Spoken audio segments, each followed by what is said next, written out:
Imam Mohamed Diko, bonjour. Oui, bonjour. Alors, Imam Mohamed Diko, 5 chefs d'État, je veux parler du président nigérian Buhari, également Ouattara de la Côte d'Ivoire, Issoufou du Niger, Nana Kofi Addo du Ghana et Macky Sall du Sénégal. 5 chefs d'État dépêchés par la CEDEAO pour une sortie de crise au Mali. Alors dites-nous, qu'est-ce qui en est ressorti de cette rencontre? Merci, monsieur.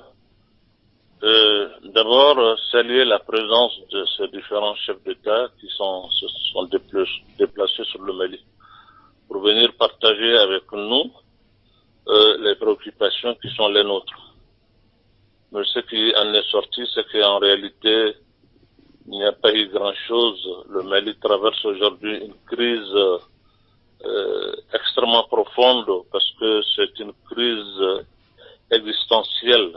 Aujourd'hui, la crise du Mali n'est pas seulement une crise politique ou une crise institutionnelle. C'est l'existence du Mali même qui est en cause aujourd'hui.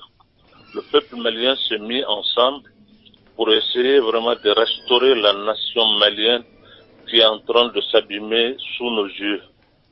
Et cela, nous avons interpellé le président de la République pour qu'ensemble on s'asseye pour voir comment changer cette gouvernance catastrophique qui est en train d'abîmer la nation, mettre en cause l'existence même de la nation malienne. Alors, cela n'a pas été comprise et donc les chefs d'État de la CEDEAO sont venus. C'est superficiellement qu'on leur a expliqué le problème. Ils ont essayé de trouver une solution comme ça et nous demander de nous conformer à cela. Mais pourquoi vous dites superficiellement? On leur a expliqué de façon superficiellement. Pourquoi vous dites cela? Parce que tout simplement, les mesures qu'ils nous ont dit sont vraiment des mesures superficielles qui ne tiennent pas en compte les véritables problèmes de gouvernance qui minent le pays. Et quelles sont ces mesures? Quelles sont ces mesures? Les mesures, ils ont parlé d'un gouvernement d'union. Mais c'est pas une question de gouvernement d'union. Nous, on ne s'est pas déplacé pour chercher des places ou pour être des ministres. Moi, je vais vous dire que je ne cherche rien, je ne suis pas candidat en rien. Je ne le serai pas aussi. Je resterai imam. Comme je l'ai dit, c'est ce que je sais faire de mieux et je resterai un imam. Maintenant, le pays, aujourd'hui, est prolongé dans une crise profonde où c'est l'existence de la nation, comme je l'ai dit, les populations et les communautés qui peuplent notre pays, le Mali, sont en train de s'entretuer. Et c'est des choses qui sont encouragées par les autorités, et au vu et au su de tout le monde, et tout le monde le sait. C'est des choses qu'on essaie d'escamoter, alors que c'est des réalités. C'est des choses qu'on doit en débattre aujourd'hui. Vous savez, le fait seulement de vouloir qu'un débat s'instaure au Mali, ça nous a valu aujourd'hui qu'on dépêche des blindés et puis des armes de guerre qui sont payées par l'argent du contribuable malien pour tuer des enfants innocents. Mais ça, on parle de démocratie et de bonne gouvernance pour des régimes qui s'emploient à faire de telles pratiques. Au lieu de condamner ces pratiques et puis d'exiger à ceux qui l'ont fait, on nous parle de lignes rouges, qu'on demande il y a quelque chose qui ne se fait pas et que parler de la démission même du président, mais c'est le président, c'est nous qui l'avons élu. Ce n'est pas la CEDEAO qui l'a élu, c'est nous qui l'avons élu. Ils sont élus, c'est vrai, mais c'est par le peuple. Si le peuple demande des comptes avec eux, ce n'est pas aussi quelque chose de tabou. Et dans le protocole de la CEDEAO, il est dit que les peuples doivent exiger de leurs dirigeants la bonne gouvernance et la démocratie. Mais quand même, cette mission des 5 chefs d'État de la CEDEAO était une nécessité, mais apparemment, vous semblez être déçus. Écoutez, j'ai beaucoup de respect pour l'organisation et je mesure aussi le fait que chaque fois que le Mali est en difficulté, ils se sont déplacés quand même pour venir au chevet du Mali. Je ne peux pas jeter ça comme ça pour dire que je suis déçu. Non, pas du tout. Je sais seulement qu'ils doivent encore faire plus et chercher vraiment à aller en profondeur dans leur recherche de la paix. Faire plus, c'est quoi? Faire plus, c'est aller en profondeur de cette crise et chercher des solutions qui ne sont pas des solutions superficielles.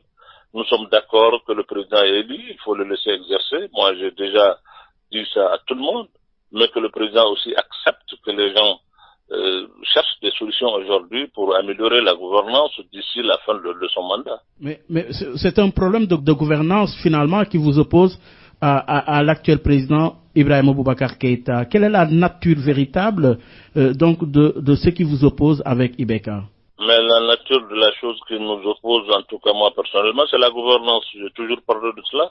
Vous saviez, le président Ibeka, dans l'existence démocratique du Mali, il a exercé combien d'années? Avec le premier mandat d'Alpha Oumar Konaré, il a fait 6 ans chef de gouvernement. Les 10 ans de Amadou Touré, il a fait 5 ans président de l'Assemblée nationale. 7 ans maintenant, il est président de la République. Mais alors, et le président Ibeka, c'est nous qui avons transformé nos mosquées et lieux de culte pour en faire des QG de campagne pour pouvoir l'élire parce qu'on croyait en lui. Nous savions qu'il n'avait pas un projet de société islamique, pas du tout, mais un projet laïque. Nous l'avons accepté, mais puisque notre problème, c'est un problème de gouvernance et de bonne gouvernance. Mais malheureusement, ce qu'il nous a offert aujourd'hui, c'est que c'est une gouvernance catastrophique. Est-ce que c'est pas une responsabilité partagée parce que vous l'avez accompagné jusqu'à arriver au pouvoir? Oui. Mais oui, bien sûr, puisque je croyais en lui avant qu'il ne soit au pouvoir. Et quand il est au pouvoir, il a fait un mandat, j'ai arrêté de le soutenir parce que j'ai vu que son bilan n'était pas élogieux. Et je le lui ai dit. Quand il venait au pouvoir, le Mali avait un problème de problème sécuritaire dans un endroit bien localisé, qui est la région de Kidal. Mais aujourd'hui, c'est tout le Mali qui est embrasé. Et il n'y a aucune solution. Les communautés dans certaines régions sont en train de s'entretuer. Au vu et au sud de tout le monde, il n'y a aucune solution en vue. Mais la corruption devient endémique aujourd'hui. C'est quelque chose de connu, qui est connu de tout le monde, et même des pays voisins. Alors, vous voulez qu'on s'asseye et puis on regarde le Mali s'abîmer et que personne ne puisse dire un mot? Quel est votre rôle véritable dans ce mouvement? Non, moi je suis seulement l'autorité morale, hein, vous savez. Je suis l'autorité morale de ce mouvement. Je ne suis pas l'instigateur, je ne suis pas le mobilisateur comme les gens le disent. Je suis seulement l'autorité morale. C'est tout. Je reste imam que je suis. Mais à un moment donné, j'ai été le président du Haut Conseil islamique pendant 11 ans. La première association islamique du Mali qui était là avant même l'avènement de la démocratie, j'étais le secrétaire général. J'ai fait à peu près 20 ans secrétaire général de la dite association. Donc, ça m'a permis d'être là et d'être aussi consulté dans tout ce qui s'est fait. L'avènement de la démocratie aussi est fait en ma présence ici. J'étais témoin et acteur à la fois. C'est ce qui fait qu'aujourd'hui, aussi bien les hommes qui sont au pouvoir et que les opposants et tout le monde, c'est des gens que j'ai connus, que des gens avec lesquels j'ai eu d'amitié, de relations, et nous avons partagé une période ensemble. Je suis aussi un enseignant de formation avant d'être imam. Alors, oui, aujourd'hui, le débat tourne autour de 2 axes. D'abord, le débat d'ordre institutionnel avec la Cour constitutionnelle et le débat politique, c'est-à-dire la mise en place d'un gouvernement d'union nationale. D'abord, le débat sous l'angle institutionnel avec la Cour constitutionnelle. Quelle est votre position, la position du M5? Écoutez, la position du M5, peut-être il y a des voix plus autorisées que la mienne pour vous expliquer cela en détail. Mais ce que je sais là-dedans, c'est que le Conseil constitutionnel qui a été rejeté et refusé par ceux-là même qui sont partis aux élections, mais à partir du moment où la Cour qui doit être le juge pour ordonner aux gens de s'occuper des affaires publiques est rejetée par l'ensemble des gens qui sont partis en élection, cette Cour n'a plus de légitimité. Et ça met en question aujourd'hui la légitimité même des gens qui parlent au nom du Mali. parce que c'est la même cour qui a élu Ibrahim Boubacar Keïta, c'est la même cour qui a élu les députés, c'est cette cour qui a soulevé toutes ces questions aujourd'hui, et c'est cette cour aujourd'hui dont la responsable vient d'interpeller Ibrahim Boubacar Keïta dans une correspondance aujourd'hui pour signifier son refus d'abord et refuser le décret qu'il a mis en demeure de quitter, et puis soulever aussi d'autres questions qui mettent en doute la sincérité de tout ce qui a été déclaré par cette même cour-là. Donc je pense aujourd'hui tout cela mérite que les gens se mettent ensemble pour essayer de trouver des solutions à cela. Assainir ces milieux, assainir ces instruments aujourd'hui par lesquels les gens ils viennent au pouvoir ou bien ils parlent au nom des peuples. Mais justement sur cette question, sur la question de la Cour constitutionnelle, il y a quand même les membres qui siègent. Il y a 3 membres par l'exécutif, notamment le président de la République, 3 membres par le président de la Cour constitutionnelle, 3 membres par également le M5 et 3 membres de la majorité. Donc au total 9 membres. Comment vous appréciez justement ce choix autour des membres qui doivent composer la Cour constitutionnelle? Vous savez, ça, c'est des propositions qui ont été faites, qui n'ont même pas été validées et discutées. Nous n'avons même pas donné notre point de vue par rapport à tout cela. C'est des choses qui ont été discutées par les différentes délégations de la CEDEAO, qui sont venues, on nous a balancé ça comme ça, mais en réalité, ça n'a pas fait l'objet d'un grand débat et d'un accord d'une manière ou d'une autre. C'est seulement des intentions, des incantations qu'on nous a données. Mais qui vous inspire quoi, ces intentions? C'est d'abord les différentes délégations qui étaient là avant l'arrivée des chefs d'État, et les chefs d'État sont venus seulement entériner ce que ces délégations ont eu à ébaucher comme solution avec l'ensemble de tout le monde. Sinon, rien n'a été fait en réalité dans l'art. Ce n'était pas des accords, on ne nous a pas parlé d'accords. Les chefs d'État sont venus, ils ont parlé avec le chef de l'État malien. À huis clos entre eux là-bas, ils sont d'accord sur des choses, ils sont venus nous dire, bon, nous pensons que c'est que les différentes délégations de la CEDEAO ont dit, et bon, c'est comme ça, et nous vous appelons au calme, etc., etc. Nous avons dit, mais écoutez, nous sommes un pays souverain, nous ne sommes pas un peuple soumis ou résigné. Nous n'acceptons pas qu'on vienne nous dicter des choses comme ça, sans un débat, sans rien, avec tout le respect qu'on leur doit. On ne peut pas accepter ça. Vraiment, je suis au regret de parler comme ça, mais c'est comme ça que nous voyons les choses. Oui. Bon, ils ont répondu qu'ils ne sont pas là pour dicter quoi que ce soit, mais il faut que ça soit clair parce que les protocoles de la CEDEAO disent ceci, disent cela. Voilà. En tout cas, certain, c'est qu'on ne s'était pas compris par la fin. Oui, mais justement, il y a l'autre question d'ordre politique, la mise en place justement d'un gouvernement d'union nationale, parce qu'il faut quand même que le Mali fonctionne. Mais la mise en place de ce gouvernement d'union nationale, ils ont exigé que le Premier ministre en place, que le reste en place. Mais nous avons demandé qu'il y ait un Premier ministre consensuel sur lequel tout le monde est d'accord. Mais ils ont refusé ça. On nous demande seulement d'amener quelques représentants qu'on va mettre dans le gouvernement. Mais c'est que celui qui est là, il reste. Je dis, mais c'est nous demander quand même de trop. Celui qui est là, c'est en sa présence et dans sa gouvernance que les gens sont sortis avec des verrins pour venir tirer sur nos maisons et tuer des enfants innocents. Vous voulez qu'on laisse le même chef de gouvernement conduire ce gouvernement, que nous voulons un gouvernement de mission pour travailler et redresser la situation du Mali? Et que on donne seulement quelques responsables pour être des ministres, sinon l'équipe gouvernementale restera la même chose tant que le Premier ministre est là. Il n'y a pas de changement. Mais alors, dites-nous, oui, Imam, dites-nous alors. Allez-y. Oui, dites-nous alors, ce gouvernement d'union nationale, quelle en sera la couleur? Quel en sera le format? Dites-nous, quel format doit-il prendre ce gouvernement d'union nationale? Ben écoutez, on ne l'a pas discuté, ces formats. C'est ça le drame. On nous a tout simplement parlé de gouvernement d'union nationale. Mais le format que ça va prendre, ils ont refusé ce débat parce qu'on nous dit, bon, celui qui était là, il reste chef de gouvernement, et le reste, chacun va amener poste, je sais pas, 30%, 20%, 50%, etc., etc. Mais tout cela n'a pas fait l'objet d'un débat. C'est seulement des incantations, des intentions qu'on nous a dit.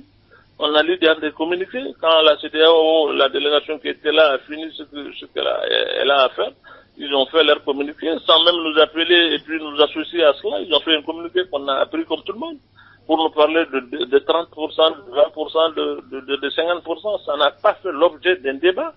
Le problème n'est pas un problème de partage de gouvernement. Le problème, c'est d'abord un problème de gouvernance en profondeur.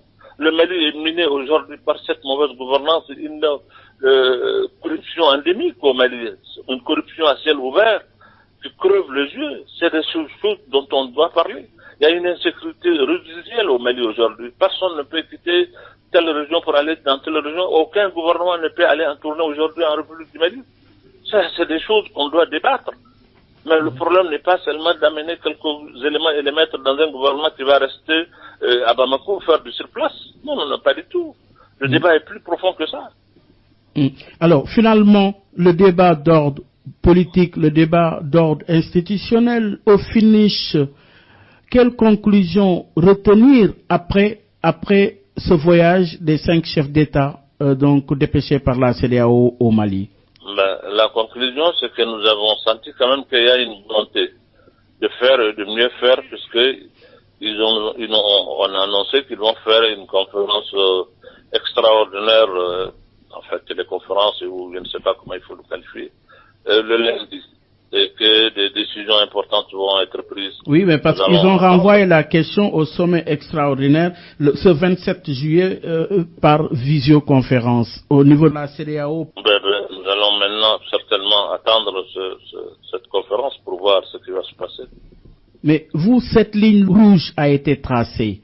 Ensuite, il y a ce sommet extraordinaire ce 27 juillet par visioconférence au niveau de la CEDEAO. Par rapport à ces deux exigences, est-ce qu'il existe une marge pour vous? Je crois qu'il reste une marge parce que la marge, c'est d'abord pour le peuple. Hein, vous saviez, qu'on aille à l'Union africaine ou qu'on aille ailleurs, le Mali, c'est vrai, on fait partie des organisations, mais pour que nous soyons dans les organisations, il faut qu'on soit le Mali d'abord. Donc, l'intéressant, et puis,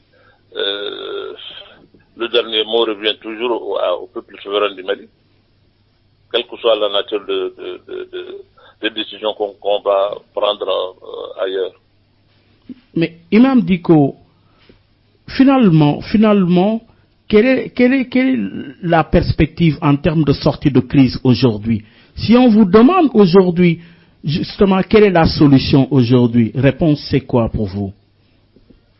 Écoutez, la solution pour moi, c'est d'abord avoir la volonté de sortir de cette crise. C'est ce qu'on a demandé au chef de l'État. Vous savez, quand les gens ont demandé sa démission, c'est moi qui me suis mis à démarcher les gens pour dire qu'on ne peut pas demander sa démission, que cela va mettre le Mali dans une situation très difficile. Nous n'avons pas besoin de ça. C'est notre frère, c'est notre président. Mais si nous avons des exigences ou bien des demandes d'amélioration de gouvernance, on pose le problème et avec lui, on va en discuter. Et c'est ce qui a poussé les gens à faire un mémorandum.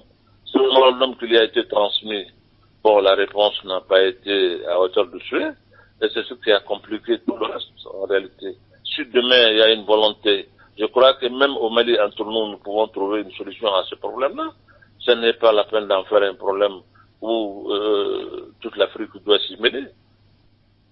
Alors, il y avait aussi la désobéissance civile qui a été demandée et justement appliquée. Aujourd'hui, quelle est la position adoptée par le M5? Vous allez continuer à travailler? Il n'y a plus de mouvement?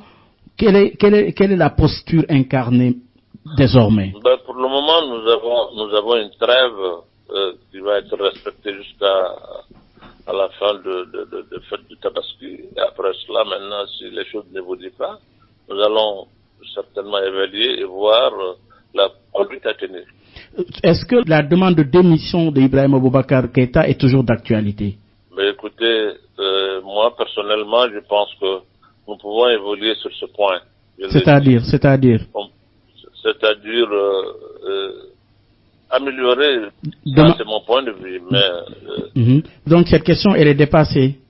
Écoutez, dépassée ou nous n'est pas dépassée, tout cela dépend en réalité de l'évolution de la situation. Si on se met en table pour parler de tous les autres problèmes dont le pays souffre aujourd'hui, nous pouvons trouver des solutions et lui, il va rester jusqu'à la fin de son mandat. Mais est-ce que le problème finalement, c'est Ibrahima Boubacar Keïta ou le problème est beaucoup plus global aujourd'hui? Parce que Imam Mamad Dicko, aujourd'hui, il y a le terrorisme. Est-ce que justement, vous avez pris l'ampleur de ce qui se joue maintenant avec le terrorisme, tout ce qu'il y a comme situation dans ce pays et qui touche l'ensemble de la sous-région?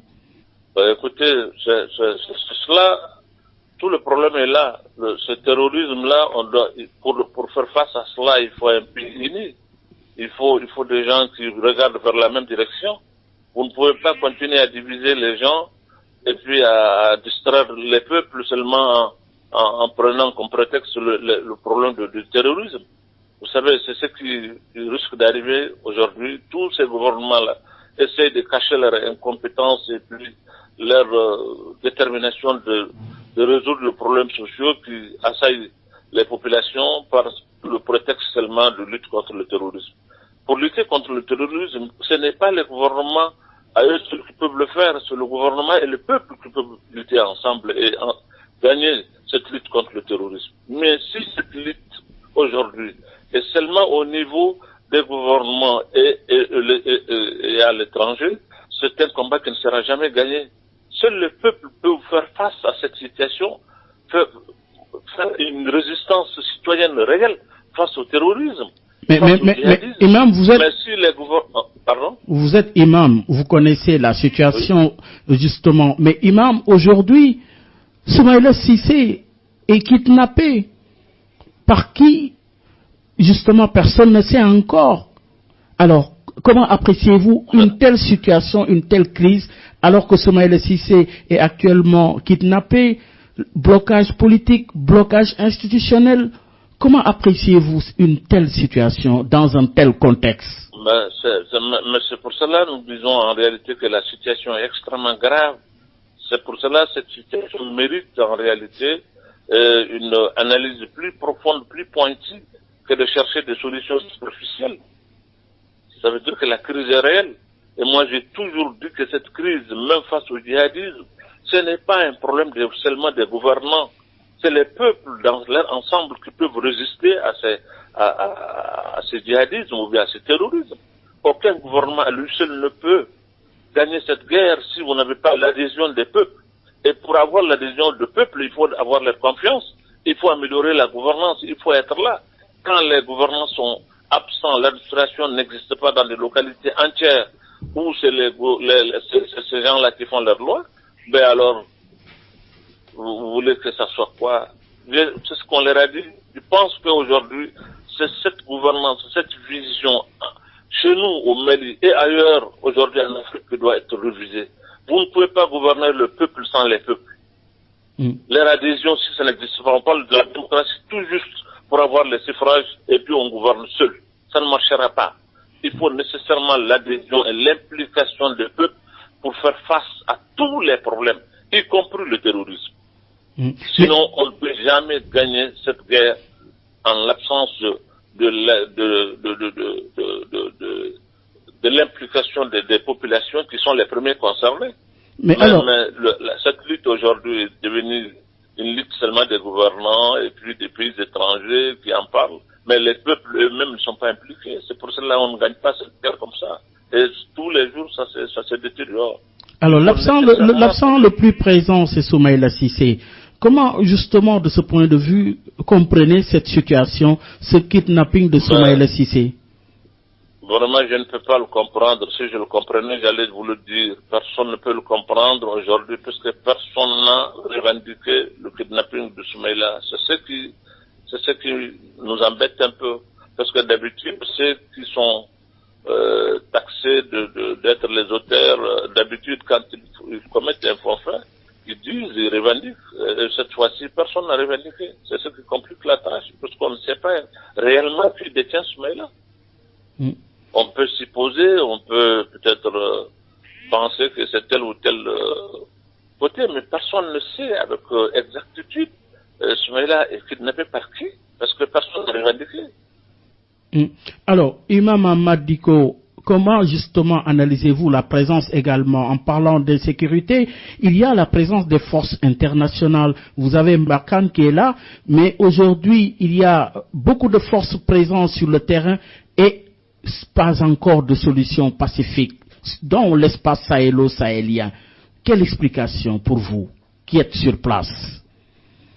Mais écoutez, quelle que soit la nature des forces ou leur présence, tant que les populations qui habitent le Sahel, ces populations même ne s'approprient pas la lutte, nous n'allons pas la gagner. Non, nous ne sommes pas à une époque où seulement les armes peuvent gagner une lutte. Pas du tout, pas du tout. Nous sommes à une époque où il faut nécessairement que les populations qui sont les premiers concernés soient à l'avant-garde de cette lutte, nous pouvons la gagner. Mais les gens ne veulent pas de cela. Ils veulent que la lutte soit seulement une lutte comme ça, où c'est les gouvernants et puis c'est... Vous parlez des gens, vous faites allusion à qui en parlant des gens qui ne veulent pas que justement ce combat soit gagné? Vous pensez à qui? Ben, je ne sais pas, ceux qui sont censés être aujourd'hui à l'avant-garde de cette lutte. Vous venez dans des pays d'autrui pour mener une guerre où vous n'êtes pas vous-même présent. Les populations qui sont dans ces pays ne sont pas en collaboration avec vous. Ils ne se sentent pas concernés par votre présence. Ils ne savent même pas contre qui vous luttez. Mais vous ne pouvez pas gagner cette guerre. C'est pas possible.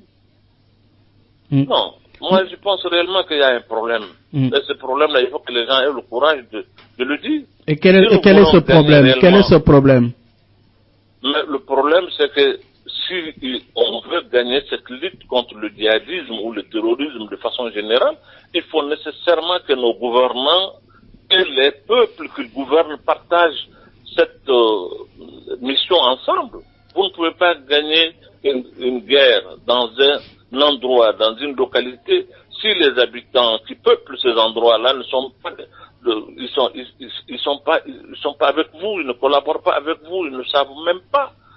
Vous savez, les forces étrangères qui sont là, on les regarde comme ça, on ne sait même pas que tu peux demander des Maliens, peut-être 80% ne savent pas pourquoi Barkhane est là, pourquoi MINUSMA est là, pourquoi qui est là. On les voit aller et venir, il y a des endroits, des localités dans lesquels on ne sent même pas leur présence. Il y a des endroits aussi, ils opèrent, les gens les voient là-bas, mais il n'y a pas de... ils ne savent pas. C'est des choses qui n'ont même pas fait l'objet des débats réels dans les différents parlements de nos pays. Moi, je ne me souviens pas qu'on a débattu ces problèmes de présence de Barkhane ou d'autres forces au Parlement où les représentants du peuple même ont donné leur point de vue, a priori demandé le reste du peuple. Non. C'est ça le problème de nos différents pays.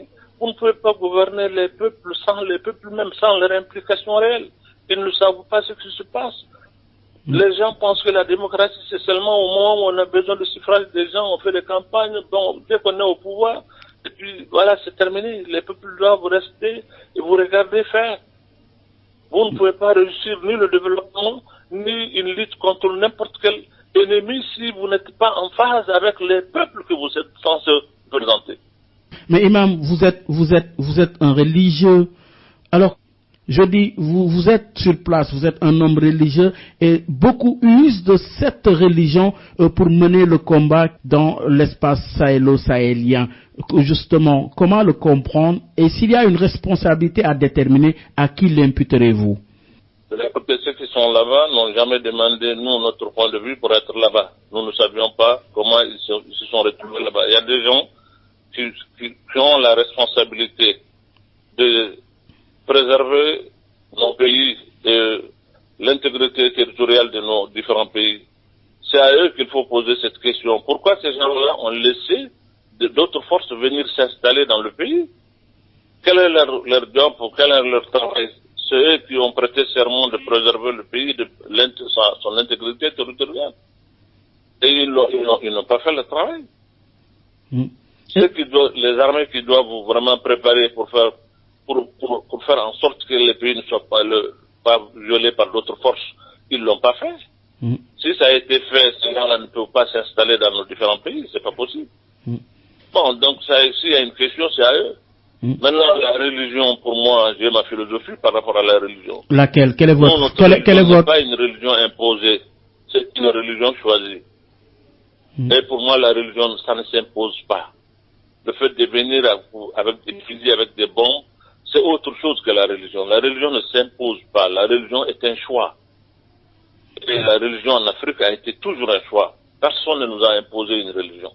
Mais ce qui est là aujourd'hui, est-ce que c'est au nom de la religion, ou bien c'est d'autres forces obscures, ou bien c'est des gens qui sont frustrés par d'autres comportements, mais qui ont trouvé aussi leur expression de cette manière.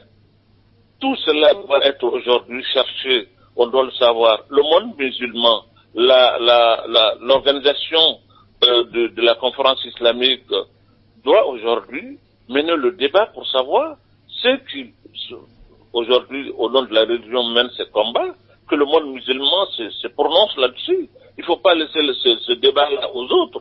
Ce n'est pas aux autres qui viennent nous dire que celui-là, il est bon musulman, il ne l'est pas. On doit le combattre ou ne pas le combattre. C'est à nous de déterminer. Si on n'est pas d'accord avec ceux qui parlent de l'islam au nom de l'islam, ils ne sont pas habitués à le faire. C'est nous, le monde musulman, qui doivent le décrire et les combattre. Mais ce n'est pas les autres qui doivent débarquer chez nous sans notre consentement et souvent au nom de ce combat. C'est pour cela que c'est difficile de gagner ce combat. Et c'est difficile à dire. Quand vous le dites, on vous dit non, lui, il partage quelque chose avec eux. Je ne partage rien avec qui que ce soit, mais il faut partager la vérité avec tout le monde. C'est qu'aujourd'hui, s'il y a un problème, il faut d'abord chercher à savoir la nature du problème pour trouver des solutions. Il faut, s'il y a des gens avec lesquels on peut dialoguer pour savoir, mais pourquoi vous prenez les armes? Pourquoi vous pensez que c'est avec ça que vous pouvez imposer l'islam? Mais ce débat-là, on doit le faire entre nous musulmans érudits, musulmans à travers le monde. Ensuite, dégager une ligne.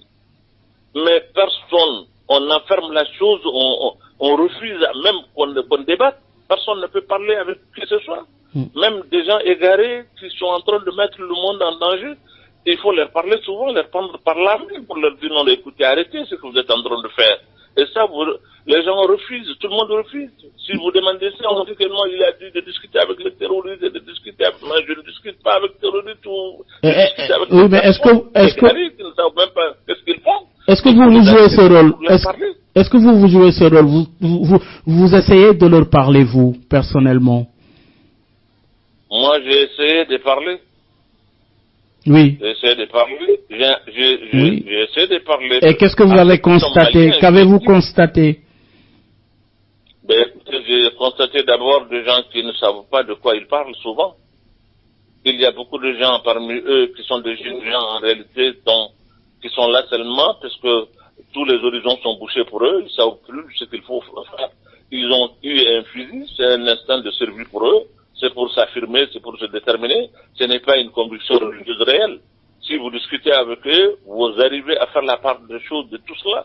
Donc, la solution qu'il faut pour cela, c'est des solutions qui peuvent être envisagées.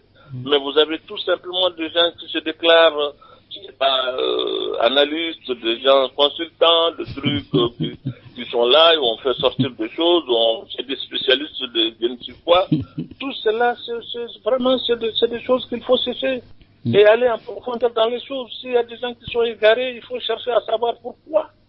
Mais Imam... Et moi, j'ai tenté de parler avec d'autres, j'ai compris que vraiment, il y a beaucoup de gens parmi ces gens-là qui ne savent même pas de quoi on parle en réalité. Ils ne savent pas, ils ont besoin d'être aujourd'hui enseignés, d'être orientés, de débattre avec eux pour les prendre et les tirer de l'obscurité. Ils ont besoin de cela. Mais justement, Imam, vous qui êtes sur place aussi, il faut nous expliquer un peu comment en êtes-vous arrivé là au Mali avec ce problème de djihadisme, la lutte contre le terrorisme sur place, justement parce que ça perdure. Il n'y avait pas que avant Ibeka, il y avait d'autres présidents qui l'ont précédé, notamment Moussa Traoré, Alpha Oumar Konaré, ATT, Amadou Toumani Touré. Aujourd'hui, est-ce que c'est l'échec du politique? Comment en êtes-vous arrivé là aujourd'hui? Mais c'est l'échec du politique, c'est évident. Écoutez, Nos gouvernants sont là. Et pourquoi ils sont là? Ils ont été élus, pourquoi? C'est pour préserver le pays, l'intégrité du pays, préserver les gens et leurs biens. C'est leur job, c'est pour cela. C'est eux qui doivent réfléchir à des politiques pour préserver nos différents pays. Alors, mais c'est puisqu'ils ont échoué que tout cela est arrivé. C'est pour cela que je parle d'un débat qui doit être profond aujourd'hui. Le problème que nous vivons n'est pas autre chose qu'un problème de gouvernance. C'est ce qui a fait le lit et au terrorisme et tout autre, et au narco. Quand vous dites problème de gouvernance dans sa globalité, économique, politique, institutionnelle, culturelle. Mais bien sûr, oui. Bien sûr que oui. De quel ordre, oui? De gouvernance dans tous les domaines qui a échoué. Et c'est un échec global de tout le système de gouvernance démocratique. Parce que nous sommes d'abord un pays qui est allé en démocratie de façon un peu désordonnée. Immédiatement après le 91, nous nous sommes retrouvés un pays qui était sous la dictature, entre guillemets, qui se retrouve le lendemain un pays démocratique. Sans transition aucune. On a créé, cherché le pouvoir. Donc, même la culture démocratique du pays, il y a un problème. Les gens ont pensé tout simplement qu'aujourd'hui, il faut faire un parti politique. C'était un raccourci pour vous, pour avoir une promotion, pour avoir des privilèges, pour avoir ceci, pour avoir cela, être un élu, être un député. Ce n'est pas servir le peuple. Donc, il y a un problème. Pour cela, j'ai parlé d'aller à un débat profond. Oui. Et je sais de quoi je parle, parce que j'ai assisté à l'avènement de la démocratie au Mali. Nous sommes allés à une démocratie transition. On nous a donné une démocratie en vrac. Des partis politiques sans fin. Nous avons des centaines, voire même des milliers de radios publiques, de radios privées, des journaux, des médias. Tout cela est fait dans un désordre extraordinaire où il n'y a pas d'opinion, il n'y a pas de formation citoyenne réelle. C'est un désordre qui est là. Et c'est ce qui fait que la gouvernance ne marche pas. Et ça doit être revu et revu. Il faut avoir le courage d'aller en profondeur, d'améliorer la gouvernance démocratique même du pays. C'est cela qu'aujourd'hui que le Mali doit faire. Et peut-être avec le Mali, certains pays aussi. Oui, avec certains pays aussi, mais aujourd'hui, la sous-région est dans une situation pour le moins difficile. Vous avez la situation au Mali, mais nous restons au Mali avant de faire une analyse globale de la situation géopolitique sous l'angle de la sous-région. Imam Mamad Diko, aujourd'hui, le Mali est dans une situation difficile avec des mutations en cours. Vous attendez la réunion du 27 juillet du sommet extraordinaire des chefs de l'État, mais vous avez signé une trêve entre-temps pour voir ce que sera demain avant toute décision. Alors, dites-nous, Imam Diko, aujourd'hui, la situation actuelle, le Mali est dans l'impasse, mais vous, êtes-vous déçu d'avoir accompagné justement Ibeka? Êtes-vous déçu des hommes politiques maliens? Êtes-vous déçu lorsque vous observez le blocage dans lequel, l'impasse dans laquelle se trouve le Mali aujourd'hui? Vous savez, c'est pour cela que je me bats, parce que je crois à quelque chose qui a été dit par un éminent scientifique allemand, ce grand scientifique célèbre qui est connu, qui a inventé la bombe atomique. Qui a dit que la voie qui vous a conduit à l'impasse ne peut pas être la même voie par laquelle vous pouvez sortir de l'impasse. Et c'est une réalité. Aujourd'hui, nous sommes à l'impasse. Il faut trouver d'autres voies. Il faut chercher vraiment à quitter l'impasse. Ça veut dire qu'il y a un blocage dans la gouvernance de nos différents pays. Ce n'est pas la démocratie qui est en cause, c'est notre façon de faire cette démocratie qui est en cause. Parce qu'on n'est pas en phase avec nos différents peuples. Vous savez, la gouvernance ou la pratique de la démocratie n'est pas une camisole qu'on porte ou bien une chemise qu'on porte et puis on finit, on la met. Non, c'est une façon d'être, c'est une façon de vivre,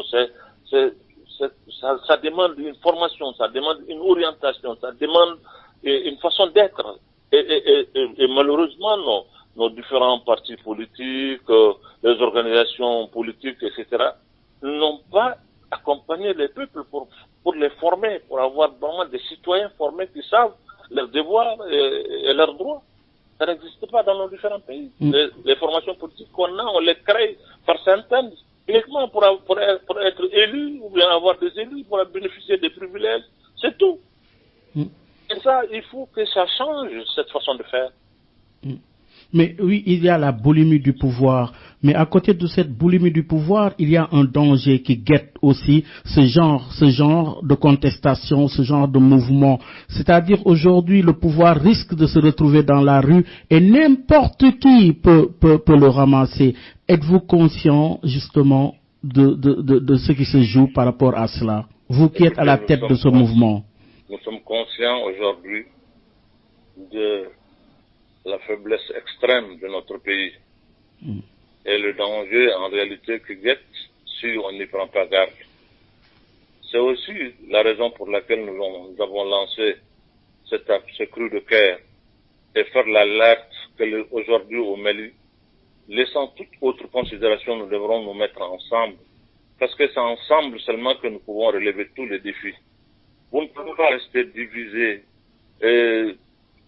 avec des luttes internes qui ne finissent jamais et pouvoir faire face à ces grands défis qui est le défi de lutte contre le terrorisme et autres. Donc nous sommes parfaitement conscients. Nous savions que nous jouons grand parce que c'est pas seulement le Mali, mais c'est la sous-région et voire même l'Afrique. Donc nous ne sommes pas naïfs. Nous savions où est-ce il faut aller pour ne pas tomber dans certains désordres qui va amener une situation qu'on ne souhaite pas pour notre pays, on ne le souhaite pas aussi pour la sous-région. Nous allons nous y mettre, Inch'Allah, pour faire tout pour que le débat soit circonscrit dans une certaine manière qui nous permet vraiment d'avancer mais de ne pas tomber dans des situations qui peuvent nous amener vers un chaos quelconque. Oui, parce qu'il y a aussi l'épisode Sanoko. Écoutez, l'épisode Sanogo, c'est un problème judiciaire qui va être réglé par la justice. Mais alors, une autre analyse qui s'impose, c'est le contexte sous-régional. Aujourd'hui, par rapport à ce qui se passe au Mali, d'autres pays sont en perspective pour des élections. Alors, le second et dernier mandat, selon vous, souvent se traduit dans la difficulté. Comment appréciez-vous justement cette problématique de l'heure et qui concerne beaucoup de pays de la sous-région ouest-africaine? Oui, mais tout cela revient à la même chose. C'est en réalité le soubassement démocratique qu'on donne à nos pays qui sont un peu superficiels. Ce n'est pas de véritables démocraties, c'est de faire semblant. Quand vous faites semblant et que vous ne faites pas les choses en profondeur et avec vraiment beaucoup de réalisme, et c'est ce que ça vous donne. Les gens font semblant. On ne gouverne pas un pays en faisant semblant, en voulant seulement imiter les gens et puis faire des élections et inviter les institutions européennes et ailleurs pour venir donner leur cutus. Bon, vraiment, on pense que c'est bien. Ce qu'on a vu, bon, ça ne peut pas entacher la sincérité du vote, etc. Et puis on se contente de ça, on s'en va. Vraiment, c'est faire semblant. Il faut que l'Afrique quitte cette situation de faire semblant. Nous devrons nous assumer, faire les choses selon nous-mêmes, selon ce qu'on pense être bon pour nos pays. Mais tant qu'on fait semblant et que les autres qui doivent donner leur cutis pour que nous soyons ou on ne soit pas, il est difficile que les choses, le monde, le tournant dans lequel le monde est aujourd'hui, et qu'on ne puisse pas vivre des épisodes comme ce qui est connu au Mali et peut-être va être connu ailleurs. Mamad Diko, imam, c'est la corruption, c'est la lutte contre la corruption, c'est la fuite des capitaux. Aujourd'hui, ces fléaux qui minent nos différents pays vous inspirent quoi comme réflexion? Mais c'est cela le comble. C'est ce qui fait honte à l'élite africaine aujourd'hui. Je ne suis pas fier de cette élite.